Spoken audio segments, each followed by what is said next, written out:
Mbak Agri kalau dengar saya losin aja, nggak apa-apa, biarin dia. Nah.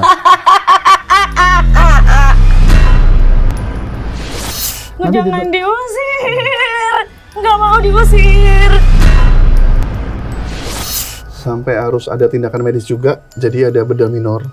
Karena di badannya sampai benar-benar keluar paku ini. Satu lagi ini keris. Jadi memang ini salah satu media-media yang digunakan menyakiti orang, ngirim yang namanya santet atau teluh. Sampai keluarga saya bilang kayak ada setan ini orang.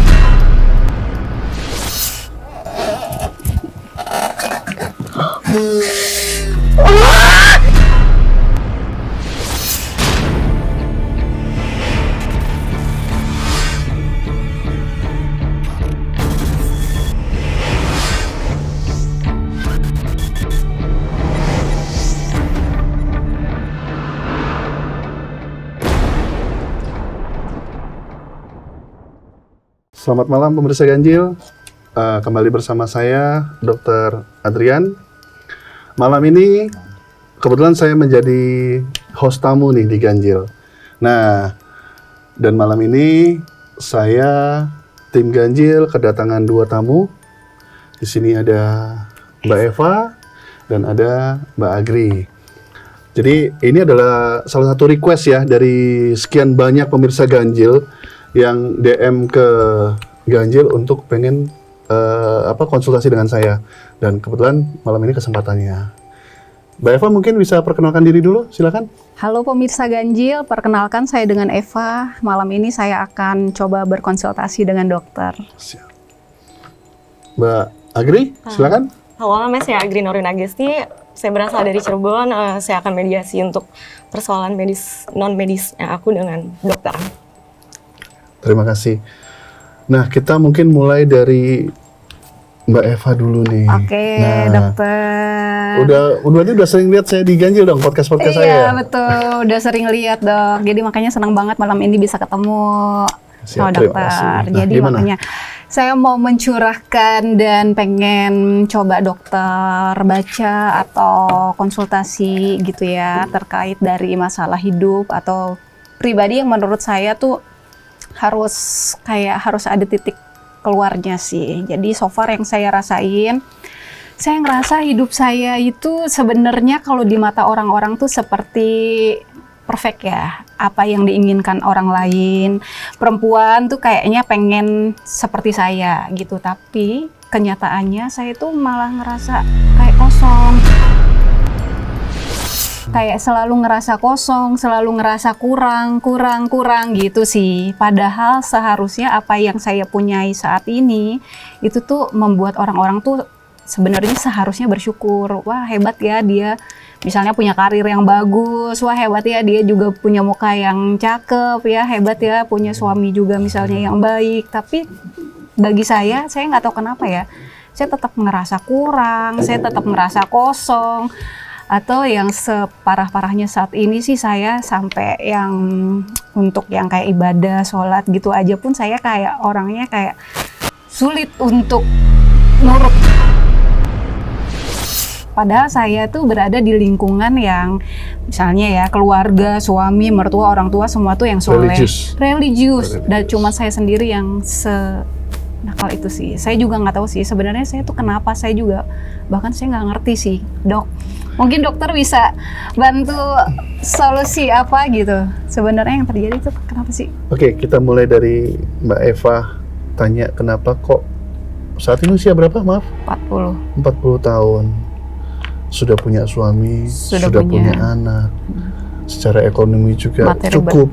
Lebih dari cukup. Lebih dari cukup bahkan? Iya. Wah. Ya, tapi kenapa tidak pernah merasa puas? Seperti itu ya? Iya. Dan kenapa kok nggak bisa selalu merasa kurang, selalu merasa haus dengan hal-hal yang lain? Iya betul, sampai keluarga saya bilang kayak ada setan ini orang. Nah ini nih. Gimana tuh, Dok? Kalau kayak gini, tidak semua hal, terutama yang terjadi sama Mbak Eva itu harus dikaitkan dengan supernatural. Mm-mm. Marah nanti setannya, karena di sini nggak ada campur tangan setan di dirinya Mbak Eva. Oh gitu. Iya, gua nggak ikut-ikut, kenapa lu bawa-bawa? Mendingan gua kerjain sekalian nanti gitu seperti itu. Oke. Jadi biasanya usia-usia Mbak Eva ini masuk ke masa puber. Oke. Puber kedua, Puber kedua. bukan yang ketiga kan? Belum ya? Bukan, belum. Atau jangan ya? Belum, jangan dong. Oke, jadi seperti itu. Apa ya? Dari diri yang harus diperbaiki, mungkin lebih banyak coba mendekatkan diri sama Tuhan kali. Nah, itu dia sih. Tapi susah, merasa susah untuk Iya, seperti itu dia. Sampai keluarga itu udah ngingetin pagi, siang, sore, malam, dan saya selalu kayak dablek gitu ya.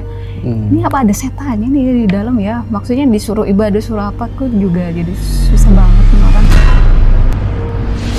Karena Mbak Eva apa ya, adalah sosok di rumah tangga itu, bahkan ya ini kepalanya, bukan seorang istri. Iya. Jadi Iya bukan apa bahasanya itu, kalau di Muslim itu bukan makmum ya, tapi imam. Seperti itu.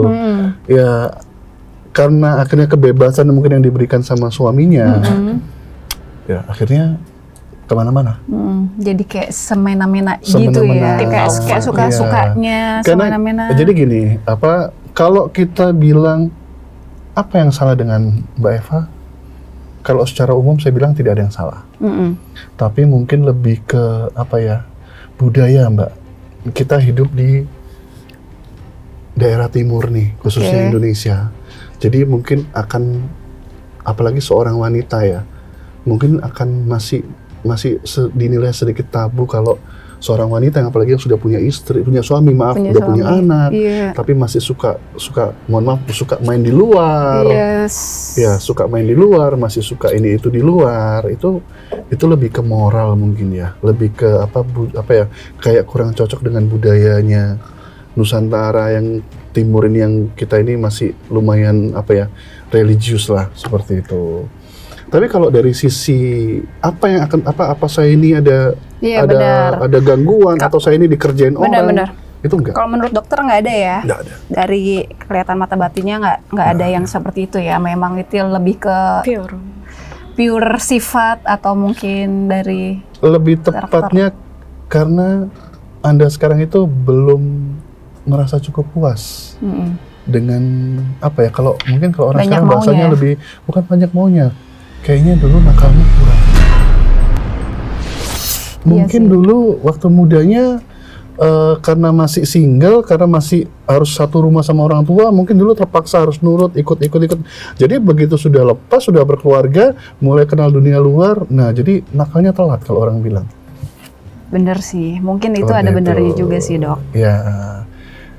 Jadi di sini saya nggak mau menjudge Mbak Eva. Juga kalau bisa dibilang, saya tadi saran salah satunya ada coba mendekatkan diri sama ya, solusinya ya. Salah satunya, tapi Anda merasa susah buat saya ya, orang lain nggak bisa bantu.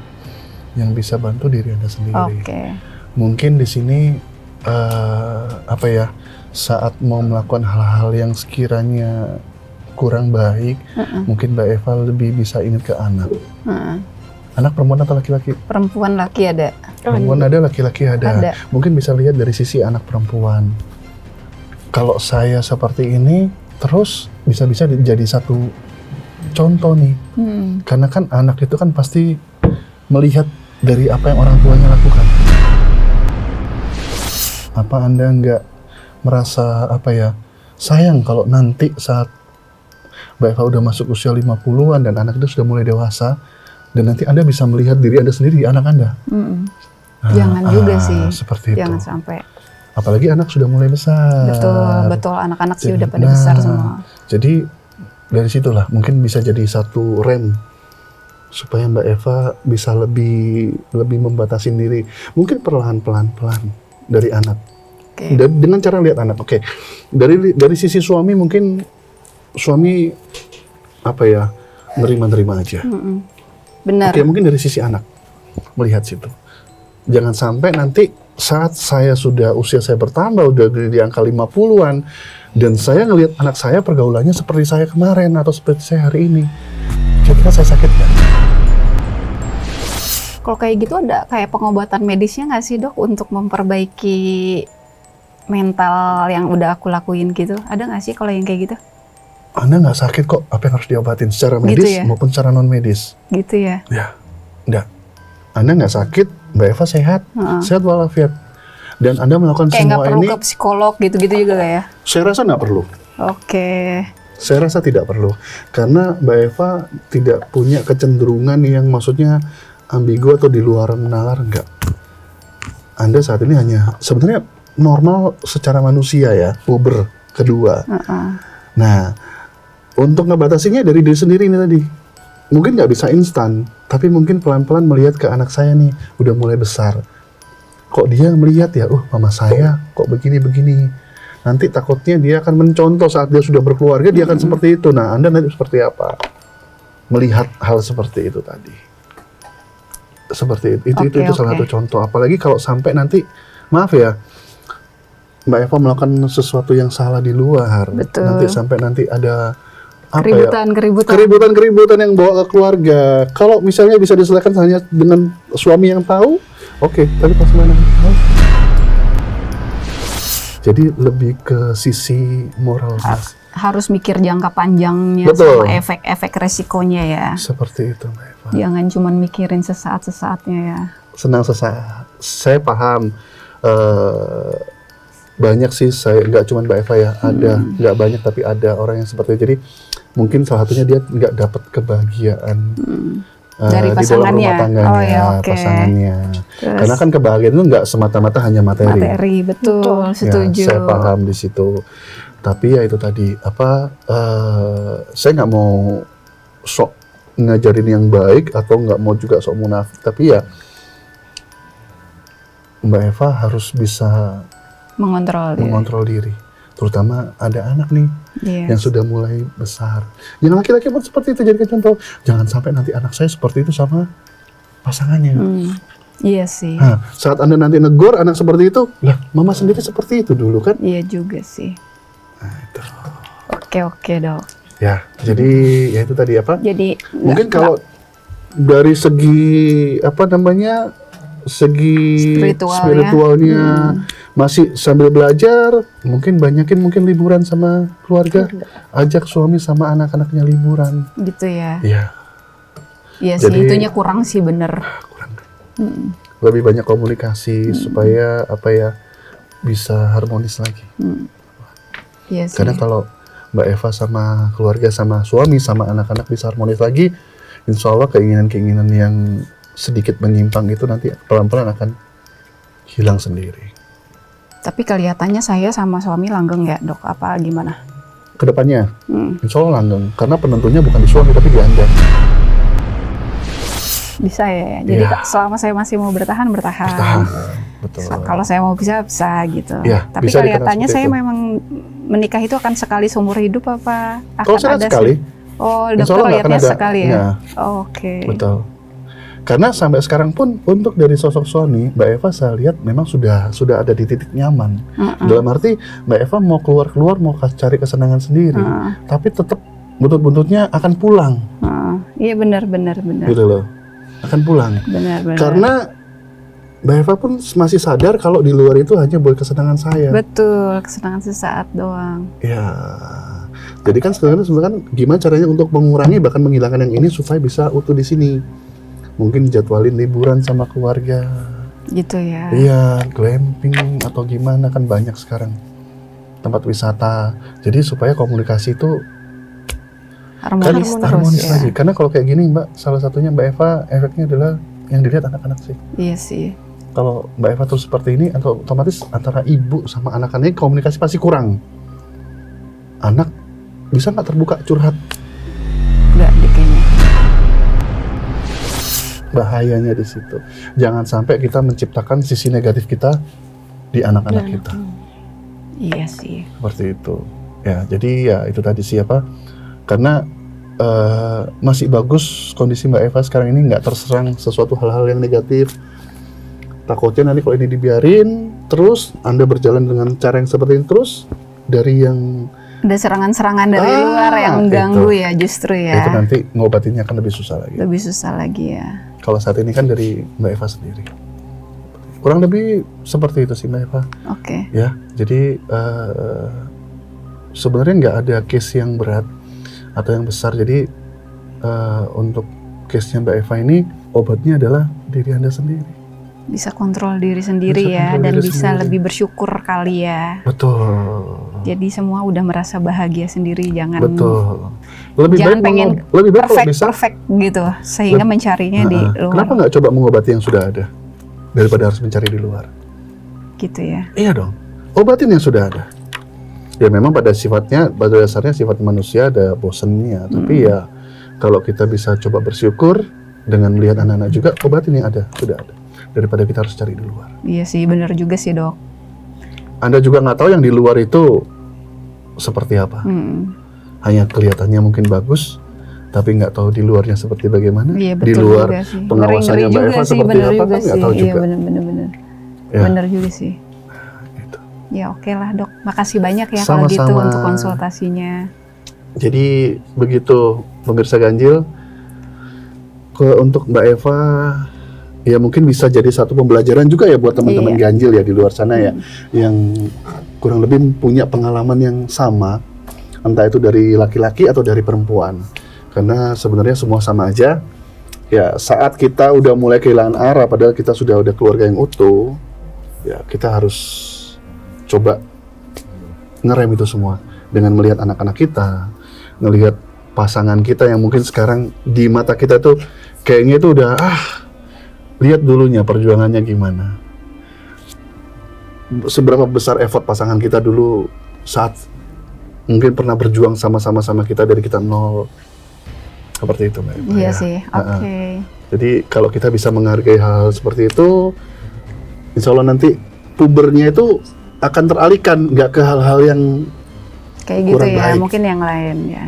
seperti itu. Oke. Jadi intinya untuk di masalahnya Mbak Eva tidak ada ganjilnya, Tidak ada ganjilnya. tidak ada oke. ganjilnya, masih normal. Jadi semuanya, dan saya juga berdoa, kita semua bantu doakan supaya kedepannya Mbak Eva dan keluarga bisa jauh lebih baik lagi. Iya, makasih ya dok. Sama-sama. Makasih banyak.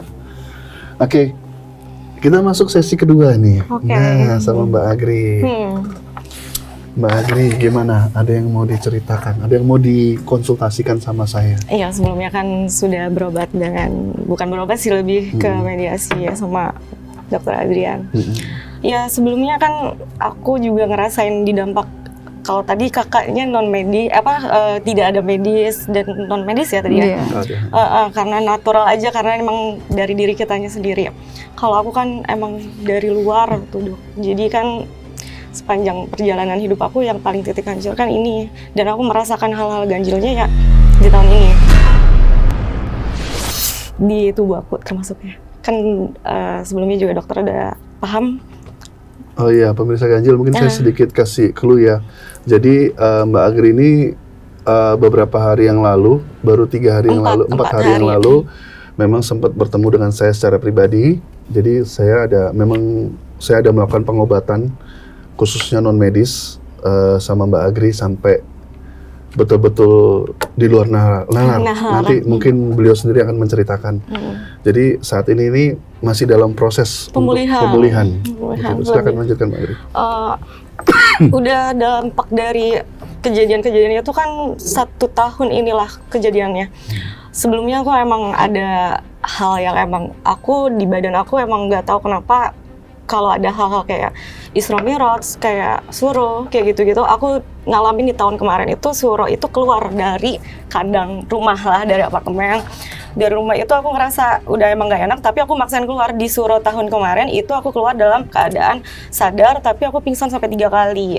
3 kali itu aku gak sadarin diri, emang bener-bener sakit, langsung drop total. After tunangan aku sempat meninggal. Jadi aku di situ aku langsung ngalamin hal-hal yang langsung berdampak, yaitu ganjil semua.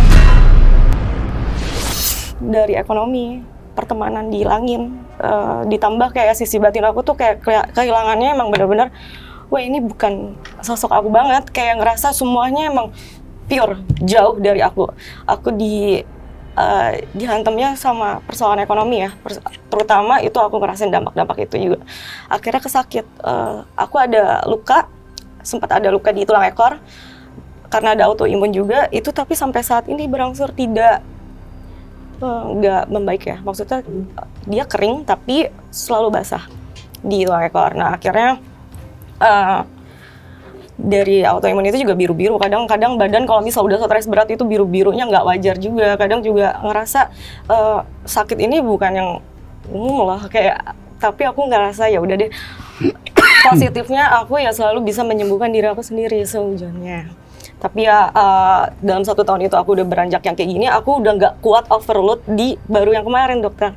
Itu 1 minggu itu udah benar-benar nggak kuat sama badan sendiri, sama tubuh sendiri, bahkan mengalami kayak titik di pengen bunuh diri dan segala macam, itu udah ada di titik itu karena emang persoalannya ini udah hilang kontrol dari kendali badan akunya.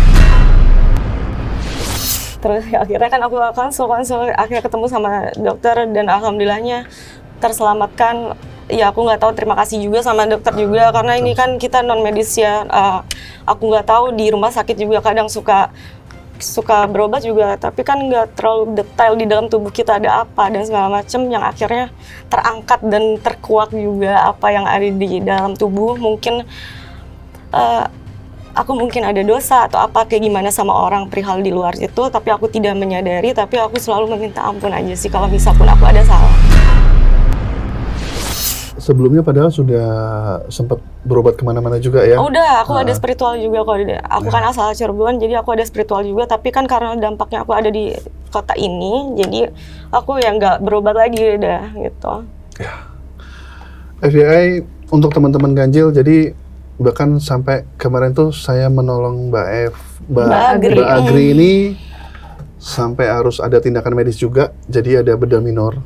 Karena di badannya sampai benar-benar keluar paku. Ada dua paku. Ada 2, Ya, satu satunya jenis keris.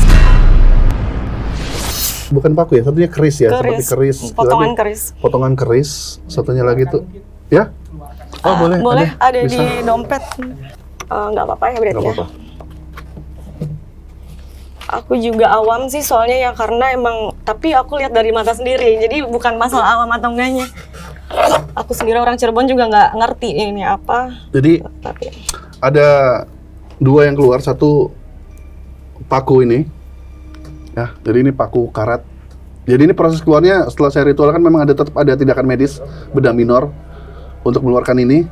Satu lagi ini keris atau apa ya? Kalau mungkin cuman dia kayak keris atau kayak golok yang sengaja ujungnya itu dipotong. Dipotong. Jadi memang ini salah satu media-media yang digunakan orang-orang yang nggak bertanggung jawab untuk menyakiti orang, ngirim yang namanya santet atau teluh. Dan ini betul-betul keluar dari badannya Mbak Agri. Bahkan saat itu nggak hanya kami berdua, itu banyak yang saksikan, termasuk pasangannya beliau yang menyaksikan sendiri. Seperti itu. Ya. Dan alhamdulillah sekarang sudah jauh lebih baik. Hanya memang Mbak Agri masih dalam tahap pemulihan. Oh. Ya. Salah satu efek yang apa ya, akibat yang terjadi sama Mbak Agri ini adalah sensitif atau mata batinnya terbuka. Jadi orang yang kalau sudah kena santet atau kena teluh, saat dia sudah diobatin dan sembuh, bener yang ngobatin bisa ngobatin dan sembuh, itu secara langsung otomatis mata batinnya akan terbuka. Lanjutkan. Ya alhamdulillahnya sekarang sih dari yang hal-hal yang kemarin sama abis dikonsultasikan di bedah, tadi namanya apa kalau medis itu? Kalau dicabut namanya operasi apa tuh? Bedah minor. Bedah minor. Itu keluar dari mana sih? Kaki apa perut sih? Ada di Apa bagian tadi? ulu hati. Karena emang yang kata dokter itu kan, aku ngerasain kayak orang GERD itu, kalau orang GERD kan nonjok ya, dan aku merasakan itu dalam 1 tahun itu kayak orang kecekek. kayak kecekek lah, terus tidur nggak nyenyak lah. Emang karena di dampak-dampak situ kan ada problem juga, jadi kayak merasanya aku ya udah kayaknya ada problem ini. Aku nggak mikir yang ada sesuatu ininya, karena kan di dampak itu di belakang itu ada problem gitu. Jadi kan bersamaan, jadi ya aku pikirnya positifnya ke situ. Tapi ternyata kan emang dari orang tua juga di Jawa Timur udah sempat ada ritual juga, disuruh cepet-cepet. Ini kayak udah nggak beres, kamu udah nggak beres ini karena emang udah kenyawa. Dan emang kebetulan kayak yang di depan mata aku juga udah ngeliat emosi aku ngebludak-bludak, emosi, terus kadang aku dihilang kendalikan dengan cara-cara yang ibaratnya kita tuh udah nggak ada, kayak nggak ngeliat orang, kayak main bunuh diri aja gitu aja bawaannya. Nah, itu perasaan pengen bunuh diri itu biasanya keluar kalau lagi kenapa sih? Kalau lagi sendiri ya, itu Kalau kan lagi berdampingan, sendiri. iya karena berdampingan sama kehidupan, karena berdampingan. Karena ngerasa stres. Iya, stres beratnya gitu, iya berat, itu. Terus jadi pengen bunuh diri. Betul, terus juga kan karena ya mungkin aku tinggal sendiri, terus juga kehidupan aku lagi problem gini, aku nggak ke arah sana lah. Intinya mah kalau misal sekarang ini aku meluruskannya itu, oh ya udah ini berarti emang benar kata orang tua harus dibereskan. Aku akhirnya ya bertemu sama dokter itu 4 hari yang lalu. Alhamdulillah sih ke sekarang aku tuh dari yang tadinya tuh biasa kan kalau autoimun itu ada yang aku yang RA ya, sendi itu biru-birunya umum kecil. Ini tuh yang waktu datang ke dokter itu sampai yang gede banget, dan akhirnya pas abis pencabutan ini tuh emang udah bener langsung ini. Dan itu tuh emang aku nggak tahu kenapa ya, alhamdulillahnya tertolong. Katanya sih targetnya suruh ya. Suruh tahun ini. Tahun ini. Jadi suruh tahun ini kalau penglihatan saya dan apa yang sudah saya coba komunikasikan, kalau tahun ini dia nggak ditolong, nyawanya lewat yang tadi dia pengen bunuh diri sendiri itu. Iya, Ya, bisa dengan cara macam-macam ya, bisa dengan cara bunuh diri sendiri atau lewat hal-hal lain. sakit-sakitan gitu ya. Kalau sakit-sakitan sudah dialami. Oh iya benar. Udah merasakan. Kalau bunuh diri itu yang lagi otak Keinginannya kamu pengen kuat banget ya, melakukan dia? tuh Keinginannya apa kuat. sih tuh? Nusu atau apa sih? Oh, Bunuh diri enggak, jantung jadi apa gimana bukan, sih yang bukan. ada di pikiran itu? Bukan, karena aku ada dorongan anxiety kan. Cemas berlebihan itu pasti ada kan. Jadi tapi kalau misalnya dengan keadaan kondisinya sedikit apa-apa masalah, gue bunuh diri aja deh. Gitu loh. Gue bunuh diri aja deh. Terlintas berkali-kali. Jadi yang depan mata aku tuh sampai kewalahan gimana cara ininya. Dan sampai orang tua, aku emang ada clash sama orang tua kayak gitu, problem. Karena di balik-balik itu, karena akunya kondisinya nggak stabil. Tingkatan emosinya bukan beludak lagi. Iya, kayak orang nggak bisa kenal aku, orang jadi kayak nggak bisa ngeliat aku. Itu sebelum ketemu sama dokter. Dan aku emang bener, sorry itu saya dari sini kan aku belajar akhirnya, oh ternyata emang ini tuh emang nggak umum. Nggak umum, dan aku tuh sombongnya itu tuh, aku sempat sombong sebelum ketemu ini. Udah deh, kata mama kayak gini-gini. Suruh kambing dikubur, diakikahin, karena aku belum akikah dari kecil. Nah, itu diakikahin. Yang akhirnya tuh aku setujuan dan sombongnya diri aku, udah gue pakai air wudhu juga, gue sembuh. Kita kan lurus-lurus aja, yang namanya kita nggak tahu di dalam tubuh kita ada apa. Dan akhirnya alhamdulillah tertolong. Jadi begini, bukan berarti terus saya sudah wudhu, saya sudah sholat, saya sudah sudah membaca ayat kursi ya. Iya, aku sampai maksudnya ayat-ayat suci, atau mungkin di jauh dari Tuhan lah, kepercayaan yang lain, mungkin saya sudah ke tempat ibadah, saya sudah coba berdoa sama Tuhan, dan saya yakin saya bisa sembuh, tapi kenapa nggak bisa? Karena begini, saat sesuatu yang metafisik ini datang nih, dikirim ya, sesuatu dikirim nih lewat perantara orang-orang yang bisa melakukan itu ya, punya kelebihan tapi dia digunakan untuk sesuatu yang jahat. Contoh nih, saya ambil contoh nih, misalnya nih saya punya dendam nih sama Mbak Eva misalnya, saya sakit hati punya dendam yang benar-benar kesumat ya, saya minta tolong dong sama orang, sama dukun, saya sakit hati sama orang ini fotonya, atau ini barang yang pernah dia punya, ini ada yang sama saya. Saya mau gimana jadiin dia tuh kembang amben. Kembang amben tuh kalau orang Jawa bilang itu ya sakit. Sakit yang benar-benar sakit. Terus saya mau keluarganya hancur, saya mau dia secara ekonomi juga hancur. Sakit batin namanya. Oke, syaratnya apa? Saya bayar dong sama dukun itu. Ya. Dia bikin sakit-sakitan. Sakit-sakitan. Anda berdoa menurut kepercayaan Anda istilahnya berserah sama Tuhan, apa segala macam. Tapi kok kenapa nggak sembuh-sembuh? Ya karena gini, ini yang saya bilang Tuhan itu maha adil, Mbak Eva.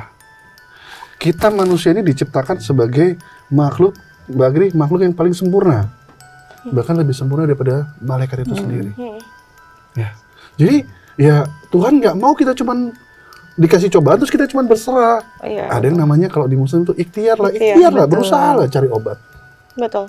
Ya, seperti itu. Ya lihat mungkin lewat orang-orang yang mampu, yang punya kelebihan, yang Tuhan kasih sesuatu gift sama dia untuk dia tuh bisa mungkin lebih bisa berkomunikasi lebih dekat dengan Tuhan. Iya, betul.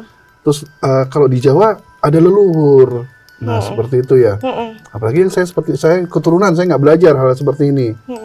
Jadi ya lihat orang-orang seperti itulah yang bisa bantu.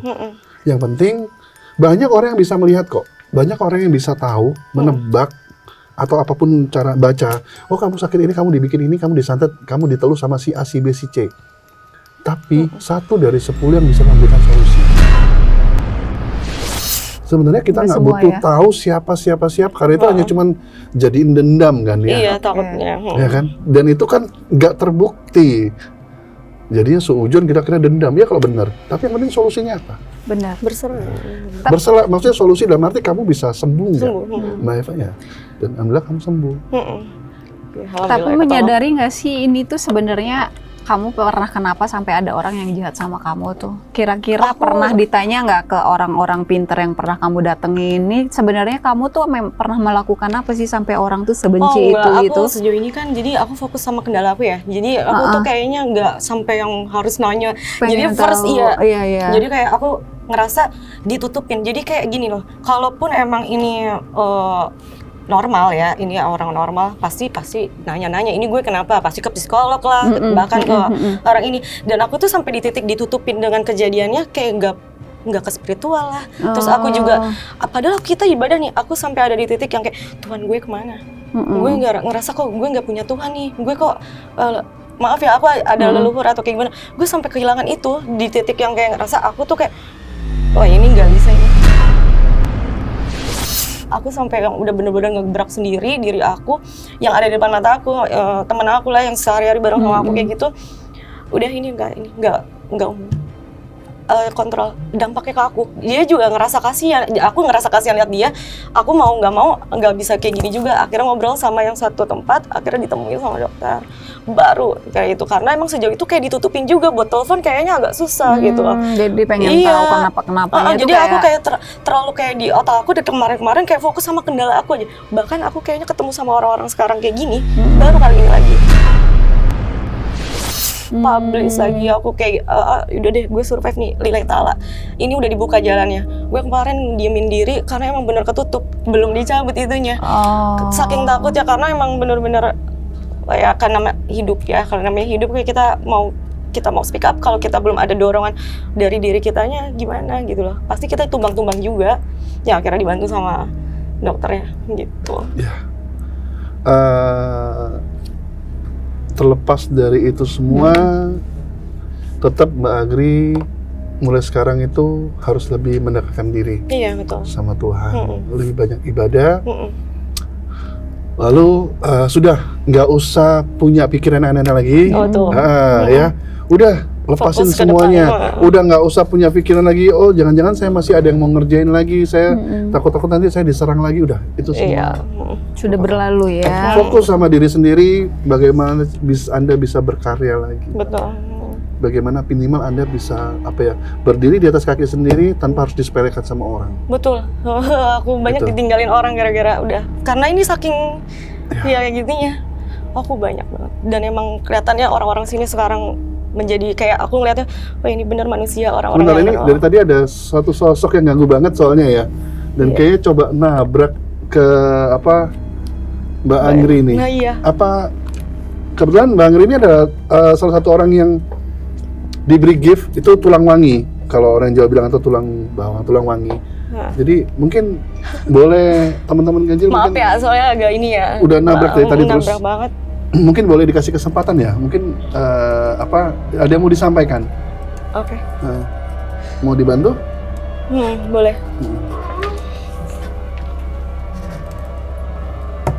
Permisi. Iya. Nggak apa-apa di situ aja duduk sini aja. Oke.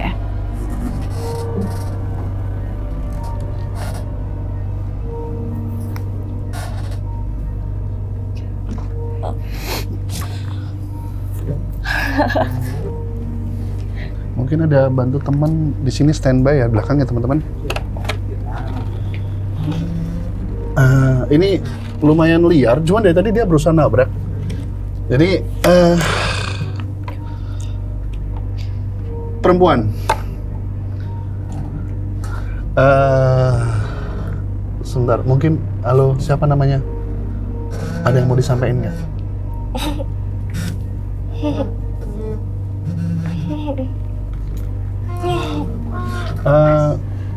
Ada yang satu bisa jaga, soalnya ini lumayan liar dia. Saya bantu Nana, waktu di situ aja. Ada yang mau disampaikan? Siapa namanya? Namanya dulu, nanti kalau memang ada yang mau di apa kamu minta bantuan apa, perlu apa? Tapi saya mau tahu dulu nama kamu siapa. Aku.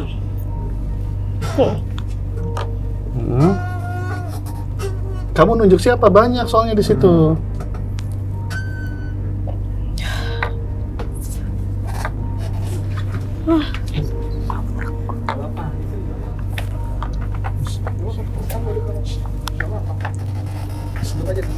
Mbak Agri kok dengar saya losin aja nggak apa-apa, biarin dia.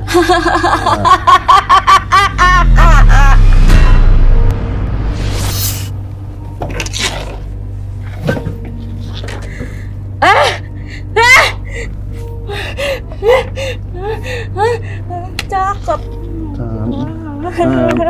Namanya siapa? Mana? Siapa yang cakep? Saya cakep, dari dulu cakep saya. Korek.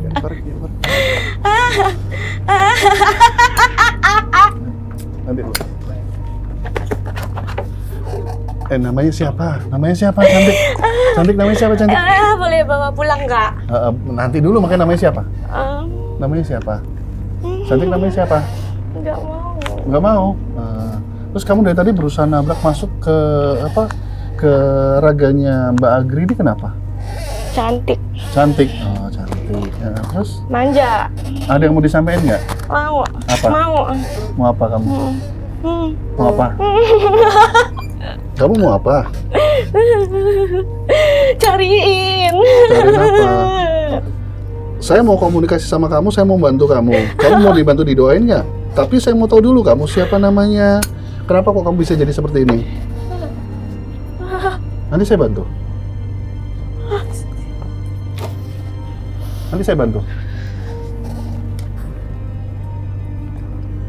Saya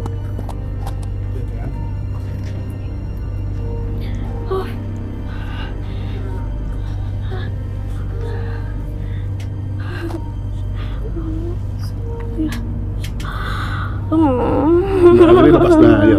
Agri lepas dulu, ayo. Siapa namanya kamu siapa? Aman kok. Risa.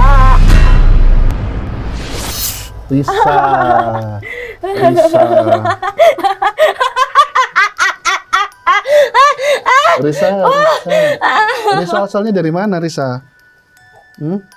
Risa kenapa kok bisa jadi kayak gini, kenapa?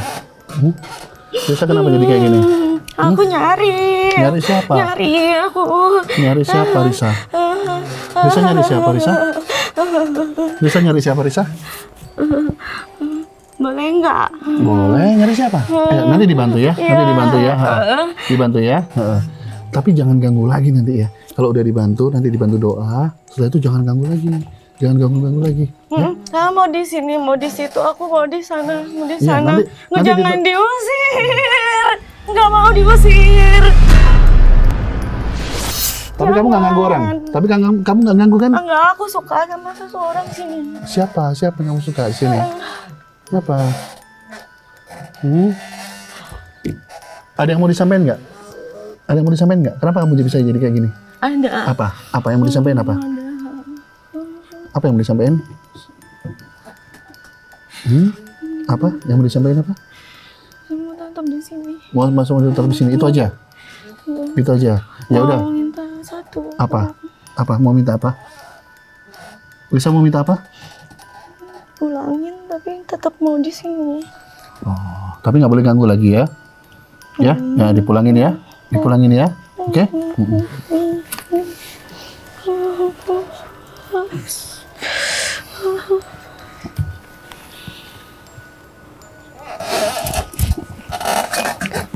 Kasih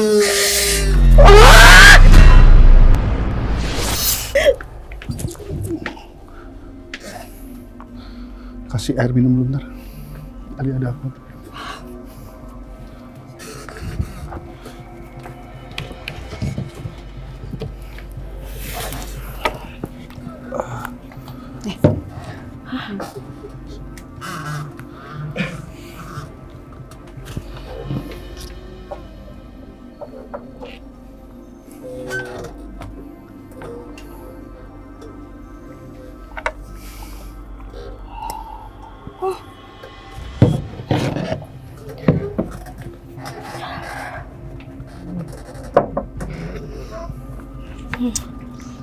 Bagri, Iya. Bagri. Bagri, udah tenang. Nah, ini salah satu efek, bukan efek ya, apa? Salah satu yang memang nggak bisa dihindari saat memang seseorang yang tadinya nggak tahu apa-apa, jadi benar-benar tertutup mata batinnya saat dia habis kena sesuatu, dan begitu dia sembuh, itu secara nggak langsung mata batinnya akan terbuka dan gampang melihat hal-hal yang iya, mungkin gaib melihat gitu ya. belum tentu juga, tapi minimal lu pasti lebih peka. Lebih peka. Aku dari dulu Seperti juga. itu. Ya, apalagi kalau ada bawaan dari badannya dulunya. Jadi Mbak Anggri, jangan sampai nanti hal ini jadi sesuatu yang nggak baik ya. Jadi Iya, betul. perbanyak ibadah, lebih dekat ke Tuhan, dan mulai sekarang coba bisa mulai aktif Berkegiatan Berkegiatan. ya. Jadi biar lebih banyak aktivitasnya ya. Jadi lebih banyak nggak kosongnya ya. seperti itu.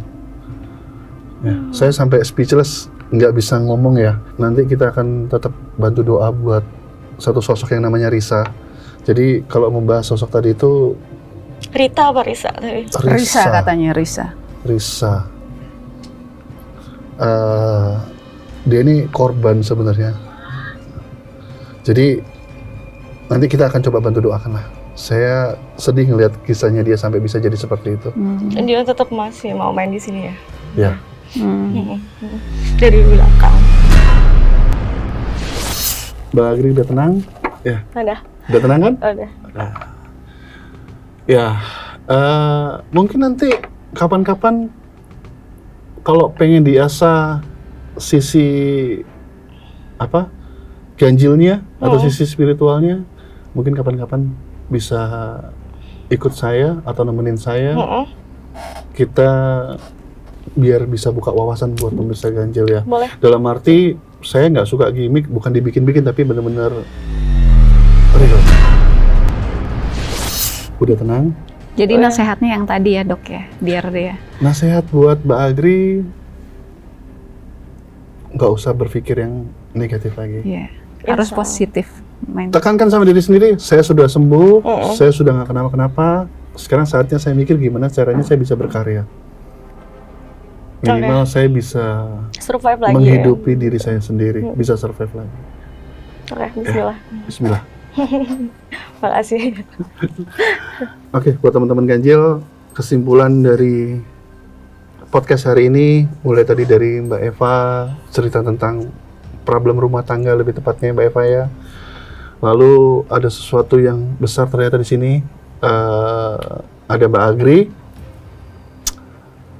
Saya mau tarik satu kesimpulan sebetulnya, khususnya buat Mbak Agri. Kenapa kok dia bisa kena teluh atau kena santet? Kena hal seperti ini. Ada pepatah, lidah itu lebih tajam daripada pedang. Mungkin saat kita berbicara dengan orang, niat kita itu hanya mau menegur atau memberitahu dengan cara yang tegas, tapi belum tentu orang yang menerima perkataan itu bisa menerima dengan hal seperti itu. Akhirnya orang yang sakit hati itu tadi, dengan segala cara dia berusaha untuk nyakitin kita. Kalau orang nggak suka mau berhadapan langsung, fisik to fisik, oke. Tapi sekarang eranya digital.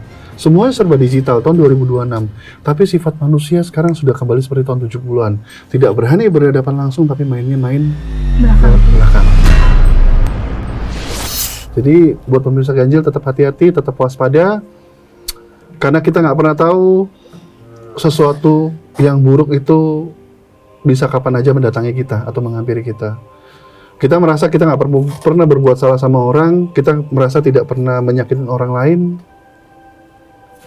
Tapi kalau kita secara nggak sadar, kalau kita coba dalami lebih dalam lagi, kadang-kadang dengan cara kita menikmati hidup nih, dengan keluarga kita yang baik-baik, dengan ekonomi kita yang walaupun kita nggak menunjukkan tapi kita cukup, itu aja orang bisa iri kok. Dan bisa melakukan hal-hal yang negatif. Iya, betul. Gimana kita sampai menyakitin orang. Betul. Jadi tetap waspada, tetap mendekatkan diri sama Tuhan, lebih perkuat imannya, dan terus pantau dan tonton ganjil. Saya rasa cukup seperti itu untuk podcast malam ini. Terima kasih buat Mbak Eva. Terima kasih, Dok. Terima kasih buat Mbak Agri. Mudah-mudahan kedepannya setelah dari sini kita bisa dapat kehidupan yang jauh lebih baik. Ya, Buat pemirsa ganjil, terima Amin. kasih. Saya Dr. Terima Adrian, kasih. selamat malam.